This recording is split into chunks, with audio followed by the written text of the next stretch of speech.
quand je fais un peu de bilan, quand je regarde un petit peu ces quarantaines d'années, d'abord, c'est pas facile de traduire quelque chose qui est en même temps très personnel. Voilà. Il y a ce qui se voit, il y a en même temps ce qui est très personnel. Je veux dire, ce qui est très personnel, c'est la relation avec le Christ.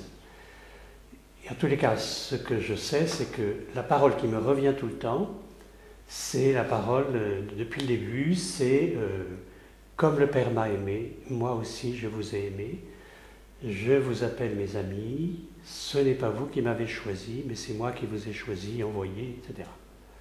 Voilà.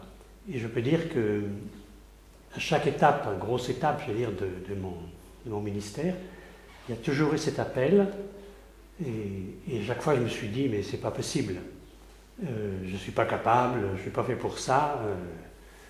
Voilà. Et effectivement, je trouve que c'est une ligne directrice un petit peu pour moi. Je prends le premier exemple, j'étais 1 an en paroisse, vicaire, et puis le père Yobé me dit, voilà, je t'appelle pour être aumônier MRJC. Je dis, mais j'y connais rien, je ne connais pas les jeunes, etc. Il dit, t'inquiète pas, tu verras. Bon.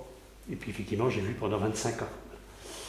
Un autre appel qui était aussi très inattendu, c'était pour aller comme prêtre fidei de Noum en Haïti. On m'a demandé aussi si je pouvais aller là-bas, mais j'ai dit, mais c'est une telle culture différente, c'est un autre monde, c'est une autre art de vivre. Moi, je ne suis pas capable de faire ça. Et l'évêque, c'était le père Picandet, il m'a dit, écoute, tu y vas, puis tu verras bien. Puis je me suis dit, effectivement, si l'évêque il confirme cet appel-là, eh ben, le Seigneur qui m'envoie, il se débrouillera bien pour faire avec moi ce qu'il veut, de toute façon, c'est son problème. Et puis le dernier, ben, c'est là, il y a 3 ans, quand le père Faure m'a envoyé pour être doyen à Montargis. Ça me paraissait énorme, alors que le prédécesseur était fatigué. Je me suis dit, moi je ne suis pas plus en forme que lui. Et je lui ai dit 3 fois, mais vous faites erreur. Et 3 fois, il m'a dit, eh ben, je te confirme. Bon, ben, je dis après tout. Mais j'ai quand même posé les conditions, c'est-à-dire les mêmes. Ouais, ça aussi, c'est une ligne directrice, c'est toujours être en équipe. Équipe de prêtres, voilà. Être prêtre, pour moi, c'est jamais tout seul. C'est être en équipe avec d'autres prêtres. Bon, ça commence par là. Parce que je ne fais qu'une partie du ministère de l'Église. Comme j'étais, je dis à peu près 25 ans ou un peu plus en action catholique, eh bien, il fallait bien que les copains ils se chargent de l'accueil, les sacrements, formation, voilà.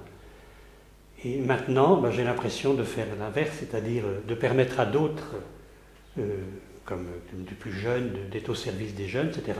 Et moi, ben, je prends la part à mon tour de la charge territoriale, de l'accueil, du tout venant. Voilà, c'est pas spectaculaire, mais en tous les cas, voilà, c'est toujours avec d'autres, et avec d'autres prêtres. Et puis avec d'autres laïcs. Ça, pour moi, c'est évident. Je veux dire, depuis mon ordination, on a toujours travaillé qu'avec des laïcs, c'était des jeunes ou des adultes, voilà, en action catholique ou autre. Et donc la condition que j'ai posée au père évêque en disant, ben, un doyen, mais un doyenné, c'est trop gros. Enfin, pour moi, c'est pas possible. Mais si vous insistez, alors à condition que ça soit avec une équipe. Et effectivement, on a formé une équipe de 6 qu'on appelle le BEC, Bureau, équipe de coordination, voilà. Et avec l'équipe de coordination, c'est l'instance d'animation du doyenné, même si prêtre et diacre, on a un rôle un peu particulier, des fois pour penser, pour orienter, ou pour écouter, pour valider les décisions qui peuvent être prises ailleurs. Voilà.